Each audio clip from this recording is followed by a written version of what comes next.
요한복음 특강 75번째 시간입니다. 오늘은 요한복음 16장 2절에서 7절까지 말씀드리도록 하겠습니다. 내가 떠나는 것이 너희에게 유익하니라가 되겠습니다. 지난 시간에는 너희 역시 증거하리니라는 제목으로 말씀을 나누었습니다. 예수님께서는 요한복음 15장 26절에서 성령님에 대해서 말씀하셨습니다. 요한복음 15장 26절 그러나 내가 아버지로부터 너희에게 보낼 그 위로자 바로 아버지로부터 나오시는 진리의 영께서 오실 때면 그분께서 나에 관하여 증언하시리라. 성령님께서는 예수님이 누구신지 분명하게 증거해 주시는 분이십니다. 제자들로 하여금 예수님에 대한 확실한 진리를 깨닫게 해주시는 분이시죠. 이어지는 그 요한복음 15장 27절에서 주님은 이렇게 말씀하십니다. 그리고 너희 역시 증거하리니 너희가 초기부터 나와 함께 있었기 때문이라. 자, 이 말씀은 두 가지를 강조하시고 계십니다. 첫째는 성령님과 제자들은 함께 주 예수님을 증거합니다. 성령님께서는 제자들 안에 거하시면서 그들의 마음을 움직이십니다. 그리고 예수님을 담대하게 증거하게 하시는 것이죠. 성령님의 사역과 제자들의 사역은 연합해서 선을 이루는 형태로 이루어지는 것입니다. 그래서 로마서 8장 28절 그런즉 우리가 알거니와 하나님을 사랑하는 자들에게 곧 그분의 목적대로 부르심을 받은 자들에게는 모든 것들이 합력하여 선을 이루느니라. 성령님께서 증거의 능력을 주시기 때문에 제자들도 증거할 수 있는 것입니다. 두 번째는 제자들은 처음부터 함께 있었던 주님에 대한 목격자들입니다. 예수님께서는 제자들을 특별히 선택하셔서 예수님의 삶, 그분의 가르침, 그리고 기적, 그리고 예수님의 고난과 부활을 처음부터 끝까지 목격할 수 있도록 하셨습니다. 그래서 제자들의 증거는 단순한 지식 전달이 아니었죠. 자신들이 직접 보고 경험한 것들에 대한 강력한 증언들이었던 것입니다. 자, 그러면 요한복음 16장 2절 보시겠습니다. 요한복음 16장 2절 보십시오.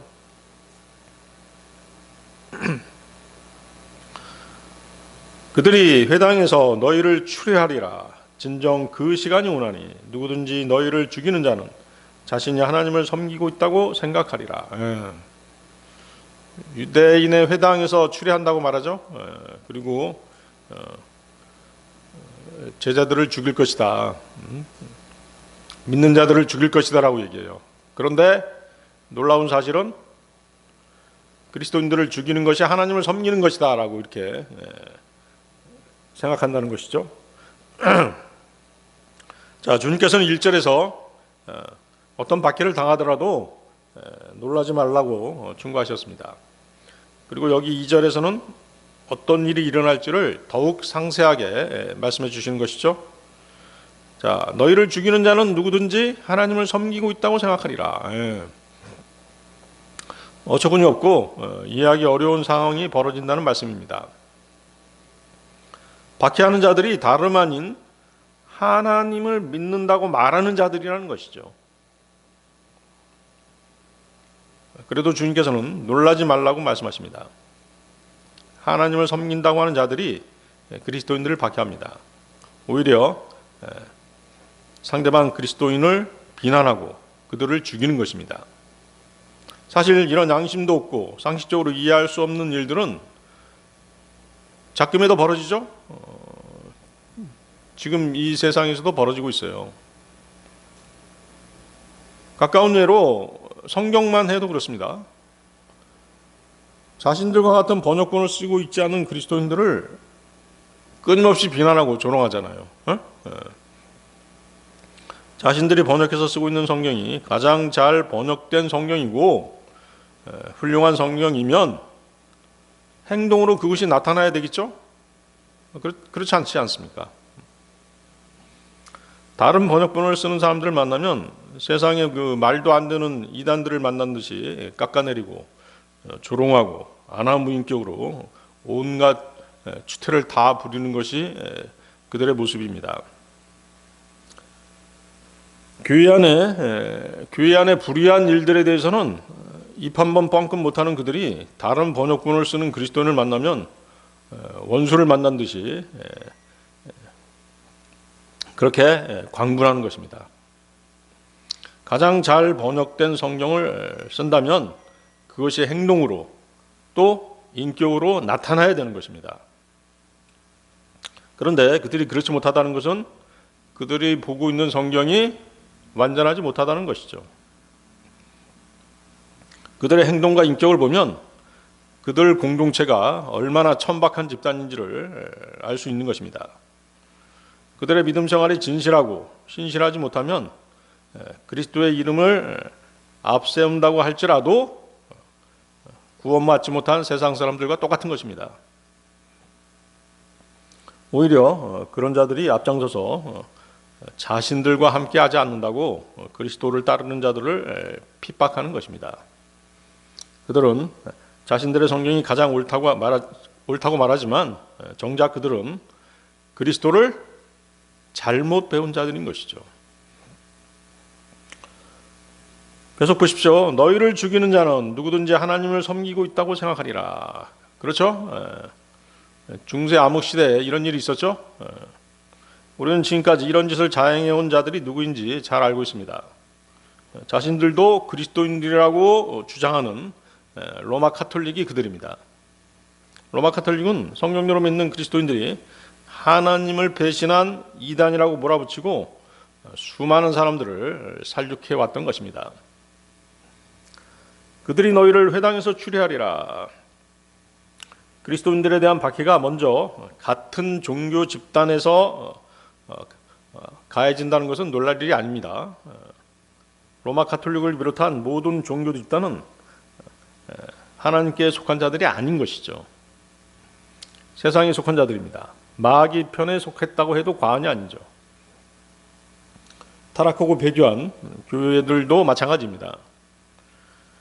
그리스도인이라고 자처하고 하나님을 섬긴다고 말하면서 엉뚱하게 다른 그리스도인을 욕하고 저주하고 혐오감을 갖도록 사주하는 집단들이 있는 것이에요.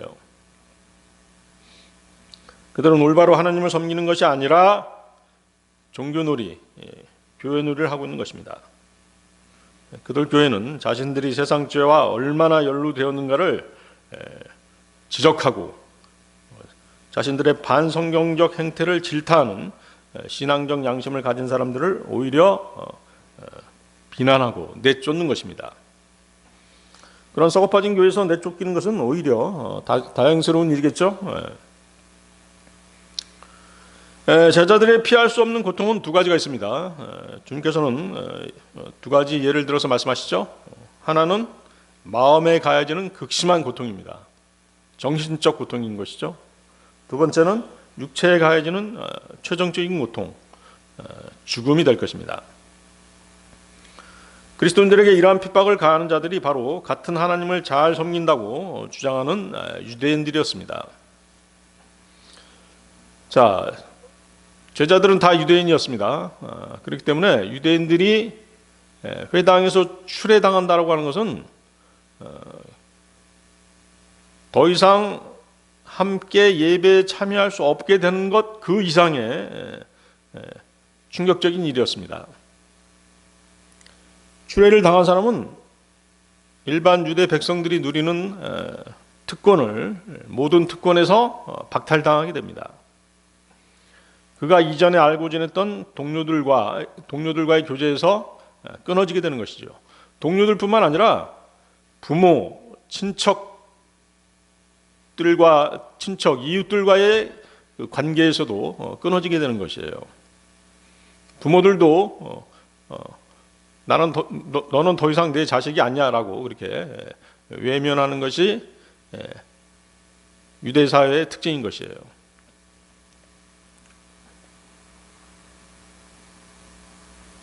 그렇게 추례된 사람은 모든 유대인으로부터 따돌림을 받았던 것입니다.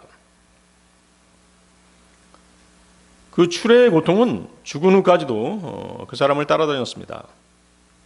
모든 것이 금지된 채 살아가야 한다라고 하는 것은 그 지역 공동체에 속해 있는 인간으로서는 거의 견딜 수 없는 그런 일이었던 것이죠. 그는 문자 그대로 그 사회에서, 그 나라에서 추방된 자였던 것입니다. 그래서 그는 평생을 치욕과 생명의 위협 가운데 지내야 했던 것입니다. 그리고 그 위협을 가하는 자들은 예외 없이 하나님을 섬기노라고 생각하고 있던 유대인들이었다는 것이죠. 바울은 사도행전 26장 9절 17절에서 자신도 거듭나기 전에 그리스도인들을 심하게 박해하는 것이 하나님을 올바로 섬기는 것이라고 그렇게 생각했다라고 고백하죠. 바울 사도도 그랬다는 것이죠. 사도행전 26장 9절에서 11절 보겠습니다. 진실로 저 자신도 나사렛의 예수님의 이름을 반대하여 제가 많은 것들을 하는 것이 마땅하다고 생각하였나이다. 제가 그 일을 또한 예루살렘 안에서 행하였나이다. 그리고 수석 제사장들로부터 권위를 받아서 성도 중 많은 이들을 감옥에 가두었나이다. 그리고 그들이 사형에 처하였을 때 저는 그들을 대적하여 저의 목소리를 내었나이다. 그리고 저는 각각의 모든 회당 안에서 여러 번 그들에게 형벌을 내렸고 그들에게 강제로 신성모독을 하도록 시켰사오니 그들을 대적하여 지극히 광분하였기에 저는 타국의 도시들에서까지 그들을 박해하였나이다. 바울도 대단했죠. 그런 자신의 행동이 하나님을 잘 섬기고 있다 이렇게 착각하고 있었던 것이죠. 이런 일이 생기는 이유가 뭐겠어요? 인간의 마음이 부패했다라고 하는 증거인 것이죠. 악으로 가득 차 있음을 보여주는 것입니다. 그런 인간의 마음은 어느 시대에나 변함이 없습니다. 지금도 그렇지 않습니까? 선하게 행동하고 정의롭게 행동하는 사람은 언제나 미움과 배척을 받는 것입니다. 그것은 잘못됐어, 그것은 의롭지 않아 라고 지적하게 되면 거기서 추례되는 것이죠. 그 공동체에서 쫓겨나는 것입니다. 요한일서 3장 12절입니다. 요한일서 3장 12절. 카인같이 되지 말라. 그는 그 사악한 자에게서 나왔고 자기 형제를 살해하였느니라. 그런즉 카인이 어찌 그를 살해하였느냐. 이는 그 자신의 행위들은 악하였고 그의 형제의 행위들은 의로웠기 때문이라. 카인이 아벨을 죽인 이유가 아주 단순해요. 자기는 악하고 카인은 의로웠기 때문에 죽였다는 것이죠. 아모스 5장 10절입니다. 아모스 5장 10절.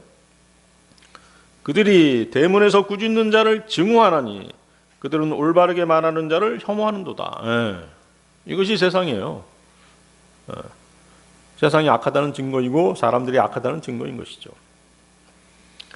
예수 그리스도께 충실한 자 그리고 불의를 못 참고 지적하는 그리스도인은 자신이 그리스도임을 주장하는 자신도 그리스도인이라고 주장하는 자들에게 증오심을 불러일으킨다는 것이에요. 놀라운 일이 아니죠? 옛날부터 계속 있어 왔던 일이죠. 자, 요한복음 16장 3절로 가겠습니다. 요한복음 16장 3절. 그리고 이런 것들을 그들이 너희에게 행하리니 그들이 아버지를 모르며 나도 모르기 때문이라. 하나님을 섬긴다고 하면서 다른 그리스도인들을 핍박하는 것, 그들을 죽이는 것이 뭐다? 아버지를 모르고 나도 모르기 때문에 그런 짓을 하는 것이다라고 좀 주님은 지적하고 있습니다. 그래서 하나님의 자녀들이 받는 미움과 핍박은 그들의 원수들이 지닌 영적인 무지로 말미암아 빚어진 결과라는 것이죠. 유대인들이 그처럼 사랑한 하나님 아버지를 제대로 알았더라면 예수님을 하나님께서 보내신 독생자로 인정했을 것입니다.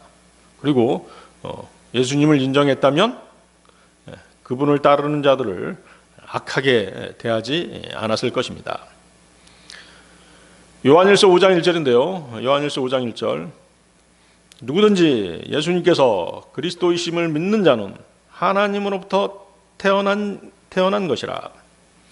그리고 낳으신 그분을 사랑하는 모든 자마다 그분으로부터 태어난 자도 사랑하느니라. 예수님을 사랑하면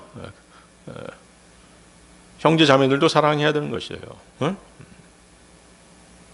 자, 하나님을 섬긴다고 자처하는 자들이 오히려 그리스도인들을 박해하고 살해하는 이유는 그들이 하나님을 모르고 그리스도도 모르기 때문이라고 주님께서 말씀하십니다. 다시 말해서 그들은 하나님도 모르고 예수 그리스도도 모른다는 얘기는 뭐예요? 잃어버린 자들인 것이죠. 구원받지 못한 자들인 것입니다. 따라서 그들은 육신의 본성대로 행하는 악한 자들입니다. 그냥 종교인인 것이에요. 로마 카톨릭이 하나님을 섬긴다고 하면서 많은 그리스도인들을 죽인 이유가 뭐예요? 그들은 그냥 종교인이에요. 거듭난 그리스도인들이 아닌 것이죠. 악한 자들은 선한 자들을 가증하게 여기는 법입니다. 인류 역사가 그것을 증명하고 있죠. 세상에 속한 자들은 하나님께 속한 사람들을 미워한다고 주님께서 말씀하신 것도 이 때문인 것이죠. 잠언 29장 27절입니다. 잠언 29장 27절. 부정한 사람은 의인들에게 가증함이라. 이건 뭐 확실하죠? 부정한 사람은 의인들에게 가증하죠. 자, 그런데 그 다음 보세요. 그리고 그 길 가운데서 올바른 자는 사악한 자에게 가증함이라.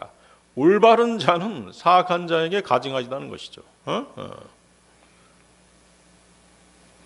오늘날 타락할 대로 타락한 라우디케아 교회 시대에서 킹제임스 성경을 들고 하나님의 말씀을 전파하는 신실한 그리스도인이 나타나면 주위 교회들이 들고 일어나죠. 이단이라고 정죄하는 것입니다. 그리고 증오심을 나타내는 것이죠. 그들도 자신들을 누구라고? 그리스도인들하고 주장하는 사람들이잖아요. 주 예수 그리스도께서는 이런 자들이 모두 아버지도 모르며 나도 모르기 때문이네, 그렇게 날뛰는 잃어버린 자들이라고 말씀하시는 것입니다. 자신들이 쓰는 번역본이 아니라고 핍박하고 조롱하는 자들이 누구입니까? 자칭 성경대로 믿는 자들이지 않습니까? 성경 번역에 대한 지나친 권위를 부여하는 것이에요. 그리고 번역자를 우상화시켰기 때문에 그러는 것이에요. 그렇기 때문에 이 사람이 번역한 거 아니면 안 돼, 우리가 쓰는 번역본이 아니면 안 돼라고 그렇게 아주 배타적인 신앙 태도를 보이는 것이죠. 그릇된 현상이죠. 그들은 자신들이 따르는 특정 번역본이나 그 해석만을 유일하고 정확하고 무오한 하나님 말씀으로 간주하는 것이에요. 다른 번역본 사용자를 이단이나 오류에 빠진 사람으로 몰아세우는 강경한 태도를 보이는 것입니다.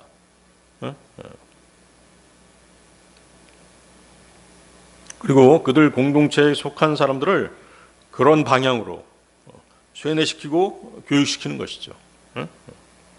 특정 번역본 사용이 자신들 집단의 순수성과 정통성을 증명하는 표식이라고 그들은 생각하는 것이에요. 거기에 꽉 갇혀 있는 것이죠. 그런 행동들을 통해서 다른 공동체와의 차별성을 확보하고 집단의 결속을 다지려는 그런 심리인 것입니다. 그러니까 잘못된 것이 있어도 고치지 않는 것이에요. 무조건 옳다라고 밀어붙이는 것이죠.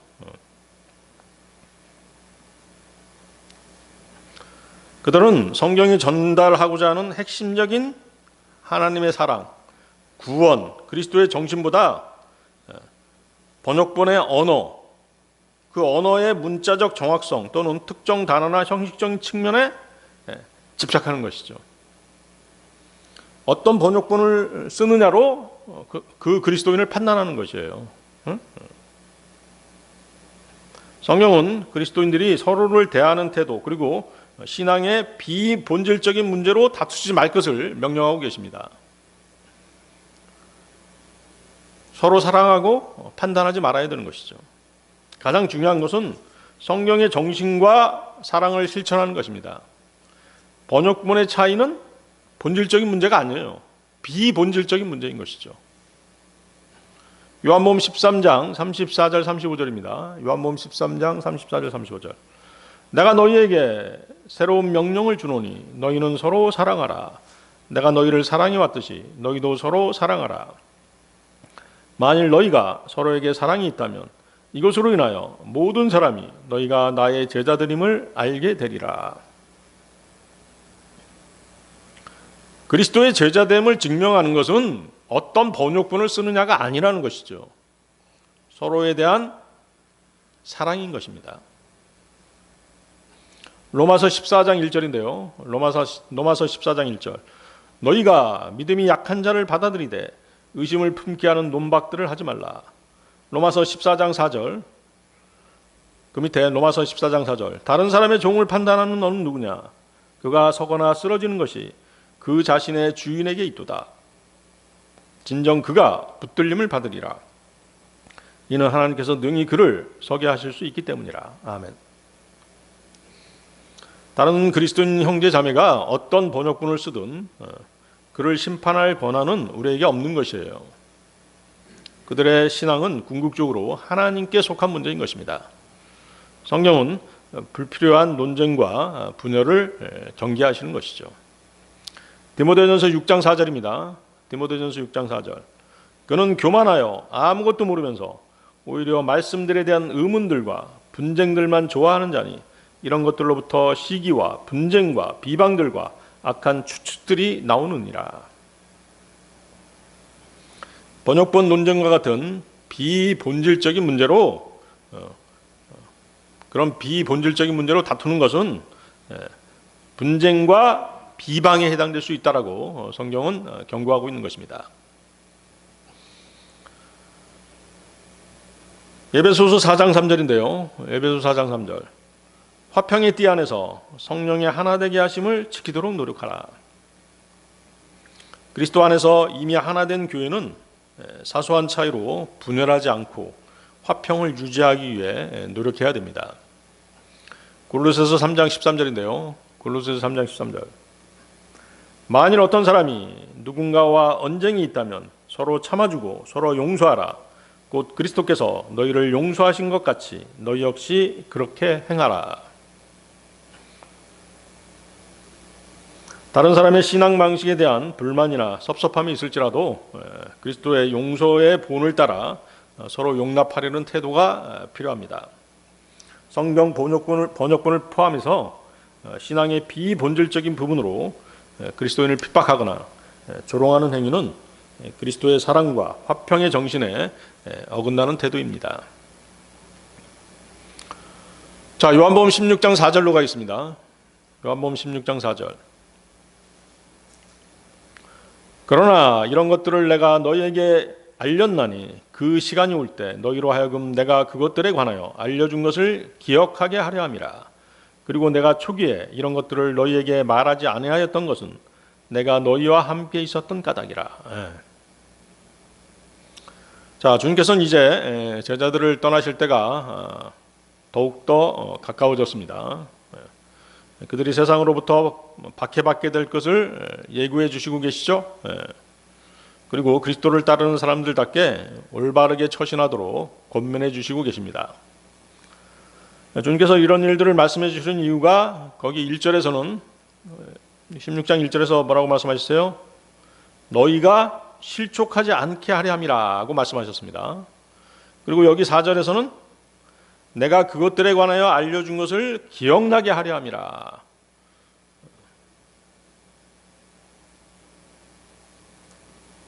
그렇죠? 실족하지 않게 하시고 또 주님의 말씀을 기억나게 하기 위해서 이런 얘기들을 해주는 것이다. 지금 그렇게 말씀하시는 것이죠. 제자들이 실제로 박해받게 될 때 그들은 주님의 말씀을 기억하게 될 것이에요. 아, 주님이 그때 우리에게 말씀하셨던 대로 그렇게 세상이 우리를 박해하는구나 라고 하면서 주님의 말씀들을 기억하게 될 것입니다. 주님의 이 말씀들이 중요한 이유가 있죠. 첫째, 실족을 예방할 수 있습니다. 설사 고난과 핍박 그리고 시험을 이겨내지 못하고 실족했다라고 하더라도 최소한 양심의 가책을 받게 될 것이라는 것이죠. 예를 들어서 베드로 같은 경우죠. 베드로를 보면 그는 주님을 3번 부인했죠. 3번 부인했지만 어떠세요? 밖으로 나가서 아주 대성통곡을 했죠. 양심의 가책을 받은 것이죠.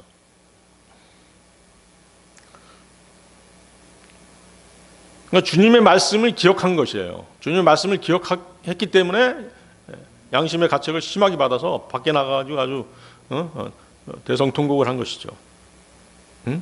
비통하게 울었다라고 누가복음 22장은 기록하고 있죠. 사실 이제 그 베드로가 예수님을 3번 부인함으로써 베드로는 제자직을 박탈당하게 되죠. 그렇지만 주님께서는 어떠세요? 부활하신 주님께서는 베드로의 제자직을 다시 회복시켜 주시기를 원하셨어요. 그렇죠? 그래서 뭐라고 물어보세요? 요나의 아들 시몬아, 내가 나를 사랑하느냐? 이 말을 몇 번 물어보세요? 3번 물어보시죠. 베드로가 3번 부인했기 때문에 요나의 아들 시몬아, 내가 나를 사랑하느냐? 이 말씀을 3번 물어보게 됩니다. 그러자 베드로가 뭐라고 얘기합니까?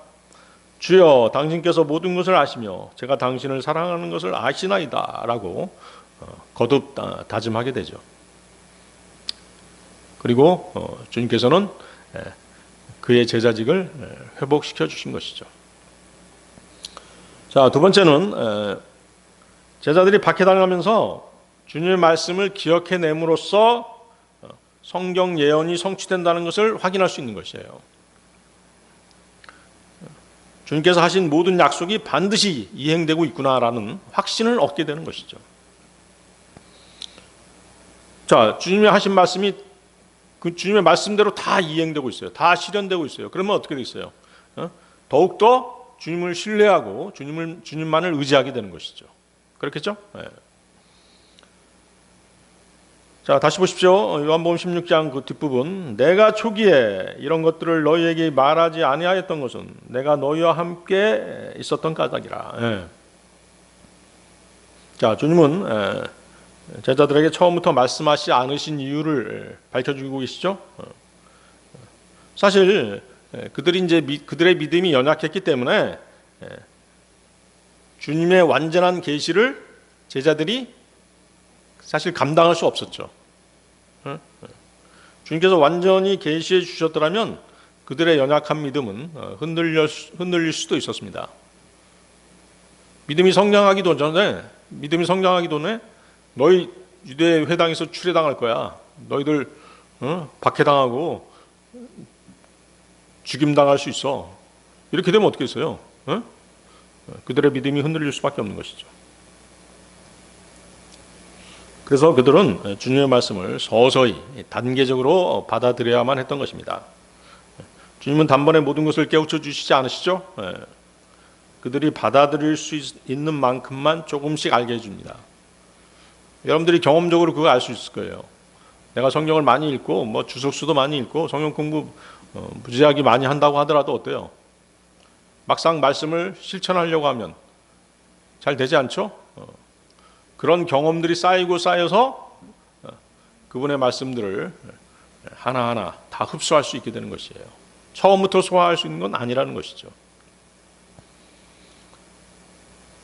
그래서 제자들은 주님의 십자가에 대해 그리고 그들의 제자된 의무와 위험, 박해 등에 관한 말씀들을 들었지만 서서히 믿음이 성장하면서 하나씩 받아들일 수 있게 된 것입니다. 그래서 주님께서는 어린아이들에게는 젖을 그리고 장성한 자들에게는 단단한 음식을 먹이시는 것입니다. 히브리서 5장 14절에 그 말씀 나와 있죠. 히브리서 5장 14절. 그러나 단단한 음식은 장성한 나이에 이른 자들에게 속해 있나니 곧 그들은 말씀을 사용함으로써 자신들의 감각들이 단련되도록 하여 선악을 둘 다 분별하는 자들이라. 자, 그런데 어때요? 주님께서는 이제 아직까지도 제자들하고 함께 있으셨죠? 함께 있었기 때문에 이런 구체적인 얘기를 하지 않으셨어요. 내가 너희들과 함께 있기 때문에, 내가 주님께서 다 막아주실 것이기 때문에 앞으로 되어질 일들에 대해서 세세히 말씀하지 않으셨죠. 그래서 주님께서는 같이 계시는 동안 제자들을 어린아이를 돌보는 유모처럼 그렇게 제자들을 돌봐주신 것이죠. 그리고 그들이 성장하고 더 많은 은혜와 그리스도인으로서의 자질을 지닐 수 있도록 이끌어 주신 것입니다. 그러나 이제 주님은 어때요? 제자들을 떠나시죠. 이제 제자들은 홀로 서기를 해야 되는 것이에요. 그 시점이 다가왔죠. 그러기 위해서 주님이 그동안 제자들을 훈련시키심으로써 대비하게 하셨던 영적 전쟁의 어려움에 대해서 완전하게 밝혀 주셔야 할 그런 필요성을 느끼신 것입니다. 다시 보십시오. 내가 초기에 이런 것들을 너희에게 말하지 아니하였던 것은 내가 너희와 함께 있었던 까닭이라. 예수님이 함께 계실 때 제자들은 예수님이라고 하는 든든한 보호자를 옆에 두고 있었습니다. 박해가 닥쳐도 예수님께서 해결해 주시거나 설명해 주실 수 있었습니다. 때문에 미리 자세히 말할 필요가 없었던 것이죠. 이제 주님은 십자가를 지시고 아버지께 돌아가실 것입니다. 제자들은 땅에 남겨져서 심한 박해를 당하게 될 것입니다. 이때 예수님이 미리 경고하신 내용들이, 그 말씀들이 큰 힘이 될 것이라는 것이죠. 제자들이 믿음에서 흔들리지 않게 하는 버팀목이 될 것입니다. 그런데 그 산상수훈의 그 마지막 그 팔복 중에는 박해에 관한 구절이 있습니다. 마태복음 5장 10절 12절이죠. 마태복음 5장 10절 12절. 마태복음 5장 10절 12절. 의를 위하여 박해받는 자들은 복되나니 하늘의 왕국이 그들의 것이기 때문이요. 사람들이 나로 인하여 너희를 욕하고 너희를 박해하며 너희를 대적하여 온갖 부류의 악한 것을 거짓되이 말할 때 너희는 복되도다. 크게 기뻐하고 지극히 반가워하라. 이는 하늘에서 너희의 보상이 크나크기 때문이니 그들이 너희 앞에 있었던 예언자들도 그렇게 박해하였기 때문이라. 자, 예수님께서는 제자들에게 하나님의 백성으로서 올바르게 살면, 즉 의를 위해서 살게 되면 세상으로부터 박해받게 될 것임을 미리 가르치셨습니다. 이것은 예수님을 따르는 삶의 필연적인 결과임을 알려주신 것입니다. 그리고 요한복음 16장 4절에서 예수님은 산상수훈에서 가르치신 그 박해가 실제로 닥칠 때가 되었다는 것을 확인시켜 주신 것이죠. 산상수훈의 말씀의 요지가 무엇이었어요? 박해받는다. 그렇지만 박해받는 것이 무엇이다? 복이다 라고 말씀하신 것이죠. 박해받을 수밖에 없다. 예수 그리스도를 따르는 삶은 박해받는 삶이다. 고난의 삶이다. 하지만 박해받는 것은 복이다. 왜? 하늘에서 그 상이 크기 때문이라는 것이죠. 즉 박해는 슬퍼할 일이 아니라 상급이 약속되어 있는 일임을 가르쳐 주시고 또 위로해 주신 것입니다. 그리고 마음의 준비를 시켜주신 것이죠. 그리고 박해를 견디는 그들의 삶을 축복하신 것입니다. 요한복음 16장 4절은 그 예고된 박해가 곧 현실이 될 것임을 알리는 구절입니다. 제자들이 실족하지 않도록 돕기 위해 지금 이 시점에 자세히 말씀해 주신 것이죠. 자, 요한복음 16장 5절 6절로 가겠습니다. 요한복음 16장 5절 6절. 그러나 이제 나는 나를 보내신 분께로 나의 길을 가노라.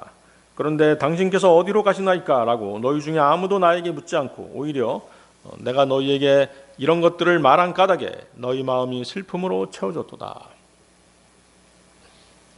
자, 이 구절은 그 4절에 내가 너희와 함께 있었기 때문이라는 말씀과 직접 연결되죠.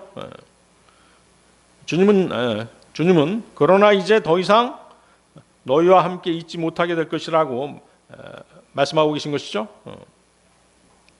그런 다음에 너희 중 아무도 나에게 어디로 가느냐고 묻는 사람이 없구나라고 말씀하십니다. 자, 주님께서는 그 새 계명, 새 명령을 주시면서 앞으로 잠시 동안은 내가 너희와 함께 있겠노라고 말씀하셨어요. 이 말씀은 잠시 동안만 내가 너희와 함께 있다는 말씀은 뭐예요? 잠시 후면 너희를 떠나게 될 것이라고 말씀하신 것이나 마찬가지죠. 그때 베드로가 뭐라고 얘기해요? 앞으로 잠시 동안은 내가 너희와 함께 있겠노라 이렇게 말씀하셨을 때 베드로가 나서가지고 이렇게 얘기하죠. 주여 당신께서 어디로 가시나이까라고 그렇게 엽죽는 장면이 요한복음 13장에 나옵니다. 그때 이제 베드로가 이렇게 여쭤본 것은 주님께서 가시겠다고 하는 것이 어디 먼 지방쯤 되는 것으로 그렇게 생각하고 물어본 것이에요. 그런데 여기 5절에서는 주님께서 뭐라고 말씀하세요? 어디로 가십니까? 라고 물어보는 제자가 하나도 없구나 이렇게 말씀하시잖아요. 응? 그러면 제자들은 이 시점에서 왜 주님께 어디로 가시냐고 이렇게 물어보지 않았을까요? 제자들이 이미 다 알고 있어서인가요? 네? 네? 바로 그거죠. 바로 그겁니다. 그 예수님이 가시는 곳을 다 알고 있어서가 아니고 또 일부러 아무 모른 채 하고 있는 것도 아니죠. 단지 뭐였어요? 제자들의 마음이 슬픔으로 가득 채워져 있었기 때문에 감히 물어볼 수 없었던 것이, 여쭤볼 수 없었던 것이죠. 6절이 바로 그 말씀이죠. 6절. 오히려 내가 너희에게 이런 것들을 말한 까닭에 너희 마음이 슬픔으로 채워졌도다. 주님께서는 그분 자신이 십자가에 달려 죽으시고 부활하신 후에 하나님 아버지께로 돌아가실 것을 간접적으로 말씀하셨습니다. 이제 나는 나를 보내신 분께로 나의 길을 가노라. 그래서 제자들의 마음이 이러한 슬픔으로 가득 차 있는 이유는 영적으로 아직 어린 상태에 있기 때문인 것이죠. 주 예수 그리스도께서 가시게 될 곳이 어디인가를 그들이 만약 제대로 알고 있었다라고 한다면 이렇게까지 슬퍼하지는 않았겠죠. 주님께서 가셔서 앉으시게 될 그 영광의 보좌를 조금이라도 머리에 떠올렸다면 설사 기뻐하지 못할 망정 최소한 마음의 위로는 받았을 것입니다. 그래서 요한복음 16장의 문맥에서 제자들이 받은 가장 큰 충격은 예수님이 떠나신다는 그 말씀이었어요. 예수님은 지금까지 뭐예요? 제자들의 보호자와 지도자시였잖아요. 제자들은 그동안 예수님과 함께 하면서 큰 가르침과 그분의 능력과 위로를 경험했었습니다. 제자들은 예수님 없이 살아간다는 것을 생각해 본 적이 없었어요. 그렇기 때문에 주님의 떠나신다는 말은 곧 세상에서 가장 사랑하고 의지하던 주님을 잃는다는 그 슬픔이었던 것입니다. 또한 예수님의 떠나심은 어때요? 제자들이 홀로 세상에 남겨진다는 그런 의미죠. 제자들은 주님께서 자신들 곁을 떠나신다는 그 사실만을 놓고 슬퍼했던 것이죠. 그 슬픔이 마음에 너무 가득 차서 다른 아무것도 생각할 겨를이 없었던 것입니다. 어디로 가십니까? 라고 물어볼 겨를이 없었던 것이죠. 그런 마음의 여유가 없었던 것입니다. 그래서 뭐라고 말씀하세요? 너희 마음이 슬픔으로 채워졌도다. 떠난다는 그 말씀 자체가 제자들의 슬픔의 직접적인 원인이었던 것입니다. 또한 주님은 앞으로 겪을 고난과 주님이 제자들 곁을 떠나고 나면 그들에게 있을 박해에 대해서 예고해 주셨습니다. 그리고 그것들에 대해 어떻게 대처해야 하는가를 일러주셨습니다. 거기 16장 2절이죠. 16장 2절 한번 보십시오. 그 밑에.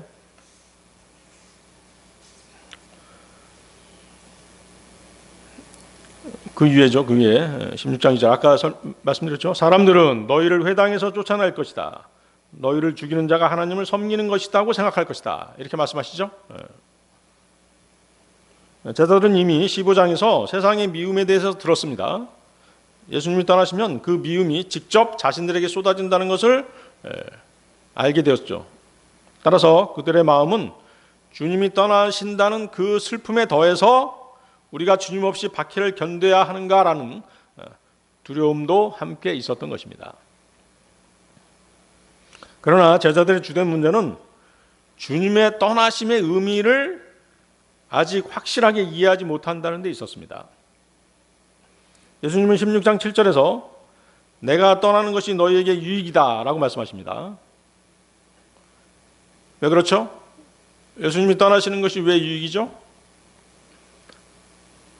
예수님 자신이 떠나셔야만 누가 오세요? 유로자이신 성령님께서 오십니다. 내가 떠나야지만이 내가 유로자이신 성령님을 너희에게 보내줄 수 있다. 그렇기 때문에 너희에게 유익이다 이렇게 말씀하시죠. 성령님께서 오셔서 더 깊은 교제와 능력을 주실 것을 약속하신 것입니다. 그러나 제자들은 아직 성령님의 사역을 이해하지 못하고 있죠. 그 결과 예수님의 떠나심을 단순한 이별로만 받아들여서 마음의 슬픔이 가득 찼던 것이죠. 성령님은 예수님의 말씀을 기억나게 하십니다. 제자들을 모든 진리 가운데로 인도하십니다. 세상의 죄와 의와 심판에 대해 깨닫게 하십니다. 따라서 주님은 제자들이 자신의 떠남으로 인해 당장의 슬픔에만 매몰되지 않기를 바라셨던 것이죠. 더 중요한 미래의 유익을 보지 못하게 될까봐 못하게 될 것을 염두에 두시고 이 말씀을 하신 것입니다. 그래서 그들의 근심 어린 상태를 미리 짚어주신 것입니다. 예수님의 떠남은 끝이 아니었습니다. 성령님의 시대를 여는 새로운 시작이었던 것이죠. 지금도 성령님의 시대는 계속되고 있죠. 자, 요한복음 16장 7절로 가겠습니다. 요한복음 16장 7절. 그럼에도 불구하고 내가 너희에게 진리를 알려주노니 내가 떠나는 것이 너희에게 유익하니라. 이는 만일 내가 떠나가지 아니한다면 위로자께서 너희에게 임하시지 아니하실 것이기 때문이라. 그러나 내가 떠난다면 내가 그분을 너희에게 보내겠노라. 자, 내가 떠나는 것이 너희에게 유익하니라. 자, 주님은 먼저 십자가로 떠나시죠? 십자가로 떠나십니다. 주님께서는 스스로 희생제물이 되셔서 세상 죄들을 위해서 십자가에 달리심으로써 온 인류를 구원하시겠다라고 그렇게 말씀하고 계신 것입니다. 십자가로 떠나신 다음에 그 다음에 주님은 어디로 떠나시죠? 하늘 아버지께로 떠나시죠? 자, 거기 다시 보십시오. 내가 떠나는 것이 너희에게 유익하니라. 자, 예수님이 하늘로 올라가셔야지만이 성령님께서 제자들 안에 오십니다. 성령님의 오심은 단순한 위로가 아니죠. 구원받은 사람 안에 하나님께서 직접 거하시는 새로운 시대가 열리는 것이에요. 성령님이 오심으로써 믿는 사람들이 하나님께 속한 사람이라는 분명한 표, 즉 확신을 갖게 되는 것이죠. 거기 계속 보십시오. 내가 떠나지 아니한다면 위로자께서 너희에게 임하시지 아니할 것이기 때문이라. 성령님이 우리에게 오셨다는 자체가 우리의 구원에 대한 확증이기 때문에 매우 중대하고도 유익한 것입니다. 만약에 성령님께서 저와 여러분에게 오시지 않았다면 우리는 구원받았는지 여부를 알 수 없죠. 뿐만 아니라 영생의 약속이 정말 실현되는지, 정말로 지옥에 안 가게 되는지 도무지 확신이 서지 않았을 것입니다. 그렇게 되면 우리는 구원받지 않은 사람들하고 별반 하등 차이 없이 비참한 처지로 믿음 생활을 하고 있었을 것입니다. 우리가 이렇게 구원의 확신을 갖게 된 이유가 뭐예요? 성령님께서 우리 안에 오셔서 우리를 인쳐주시고 보증이 되어주시죠. 에베소서 1장 13절입니다. 에베소서 1장 13절. 너희가 진리의 말씀 곧 너희 구원의 복음을 들은 후에 너희 또한 그분을 신뢰하였느니라. 너희가 그분을 믿은 후에 너희는 그 약속의 거룩한 영으로 인장을 받았느니라. 인장을 받았느니라. 인쳐주시죠. 너희는 하나님의 것이야. 바로 그 뜻입니다. 고린도후서 1장 22절인데요. 고린도후서 1장 22절. 그분께서 또한 우리에게 인장을 찍으셨고 우리의 마음속에 성령의 보증을 주셨느니라. 바로 보증이 되어주시죠. 지금은 이제 돈 빌릴 때 보증인을 잘 세우진 않죠. 하도 문제가 많아가지고. 그래서 은행에서 보증인을 세우라고 하는 이유가 뭐였어요? 손해보지 않기 위해서죠. 돈 잃어버리지 않기 위해서 보증인 세우라고 하는 것이잖아요. 마찬가지예요. 성령님께서 우리의 보증이 되시기 때문에 우리는 구원의 확신 가운데 믿음 생활을 할 수 있는 것입니다. 그래서 인치다라고 하는 것은 도장을 찍어서 도장을 찍는 게 뭐예요? 여러분들 집문서라든가 무슨 계약서에 다 도장 찍지 않습니까? 이건 내 거야. 그렇죠? 어떤 상가 계약을 한다든가 무슨 계약을 할 때 도장 찍는 게 뭐예요? 이것은 내 거야라는 그런 표식이잖아요. 그래서 성령님은 우리 안에 오셔서 너는 하나님의 자녀다라는 표를 찍어 주시는 것이죠. 그래서 이제 하나님은 또 하나님께서는 이제 성령님을 보증으로 주신 것이에요. 이것은 하나님께서 저와 여러분의 구원을 끝까지 이루실 것이라고 하는 확실한 약속인 것이죠. 약속의 증거인 것이에요. 자, 예수님께서는 육체로 계실 때 제자들 곁에 계셨습니다. 그러나 성령님은 제자들 안에 계시죠. 그리고 영원히 떠나지 않으십니다.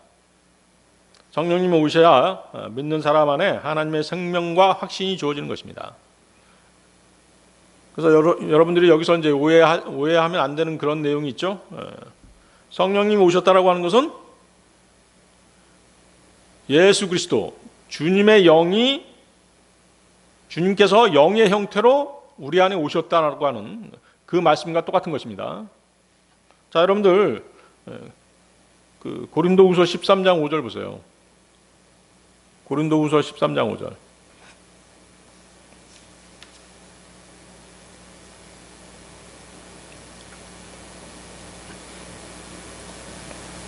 하셨나요? 너희가 믿음 안에 있는지 스스로 점검하고 너희 자신을 입증하라. 너희가 버림받은 자들이 아니라면 예수 그리스도께서 너희 안에 계신 것을 너희 자신이 모르겠느냐? 자, 예수 그리스도께서 우리 안에 계신 거 여러분들 알고 계신가요? 그분이 어떤 형태로 계세요? 그분께서 물리적으로 사람의 몸으로 우리 안에 들어오는 게 아니잖아요. 어떻게 들어오시는 것이에요? 영의 형태로 들어오시는 것이에요. 그래서 성경은 뭐라고 말씀하세요? 하나님의 영, 그리스도의 영, 이것이 다 무슨 뜻이에요? 성령님, 같은 말이죠? 하나님의 영, 그리스도의 영, 성령님, 같은 말입니다.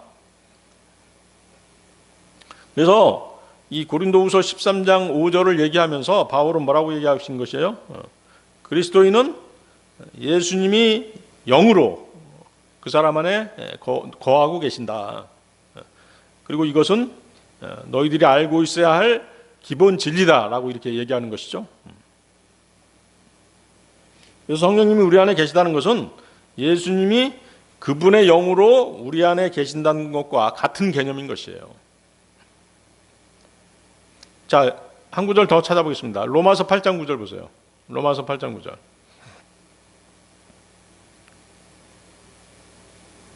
찾으셨나요?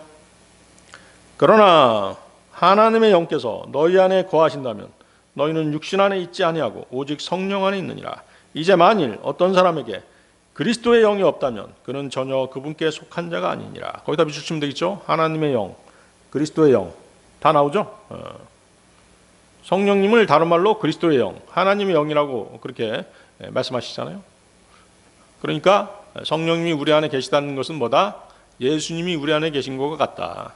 그리스도의 영이 우리 안에 계시기 때문에. 자, 바울은 예수 그리스도께서 너희 안에 계신 줄 알지 못하느냐라고 말합니다. 여기서 바울은 두 가지 사실을 전제로 한 것이죠. 첫째, 구원받은 사람이라면 반드시 예수님이 영으로 그 사람 안에 계신다는 것입니다. 이것은 무슨 선택사항이 아니죠. 구원의 기본 구성 요소입니다. 거듭날 때 자동적으로 하나님께서 이루어 주시는 일인 것이죠. 그것을 뭐라고 그래요? 성령 침례, 영적 침례라고 말하죠. 우리가 그리스도의 지체가 되고 또 성령님께서 우리 안에 내주하시는 것이에요. 둘째, 예수님이 우리 안에 계신다는 것을 성도는 스스로 알 수 있습니다. 성령님의 존재를 느끼고 깨닫는다면 주 예수님이 영으로 우리 안에 계신 것입니다. 성령님의 인치심은 느낄 수 있어요. 우리가 구원받고 나서 변화되죠. 생활이 변화됩니다. 또 말씀을 깨닫게 하죠. 깨달을 수 있죠. 영적 분별력이 생기죠. 이런 것들이 뭐예요? 이런 변화들이 바로 뭐예요? 성령님의 역사인 것이죠. 따라서 인치심은 단순한 도장이 아니라 예수님이 진짜로 우리 안에 거하신다는 것을 증명하는 가장 확실한 증거인 것입니다. 자, 마치 집에서 형광등이 켜지면 어떻게 돼요? 뭐가 들어와 있다는 증거예요. 형광등이 켜지면 뭐가 들어와 있다는 증거예요. 전기가 들어와 있다는 증거잖아요. 에? 마찬가지라는 것이죠. 에? 성령님이 우리 안에 오시면 그 자체가 예수님이 우리 안에 계신다는 증거가 되는 것이에요. 자, 전기는 눈에 보이지 않습니다. 그러나 전기가 발산하는 빛과 열로 전기의 존재를 알 수 있습니다. 예수님도 영으로 오시기 때문에 눈에는 안 보이십니다. 하지만 성령님의 역사로 인해서 그분의 임재를 확실히 알 수 있는 것입니다. 그래서 여러분들이 내가 과연 성령님이 내 안에 계신가? 라고 의심이 든다면 여러분의 경험을 한번 이렇게 생각해 보세요. 상기해 보세요. 성령 말씀이 깨닫게 된다든가, 말씀이 생각난다든가, 또 복음에 대한 열정이 생겼다든가, 또 진리를 더 많이 알고 싶다는 그런 욕구가 생긴다든가, 경배드리고 싶다는 그런 마음이 생겼다든가, 또 구원받은 형제 자매들하고 교제하고 싶다라고 하는 그런 강렬한 열망이 있다든가, 그러면 뭐예요? 그런 열망들을, 그런 욕구들, 그런 믿음들을 누가 주시는 것이에요? 바로 성령님께서 구원받은 그리스도인들에게 주는 것이기 때문에 성령님이 우리 안에 들어와 계신 것이죠. 네, 오늘 여기까지 하겠습니다.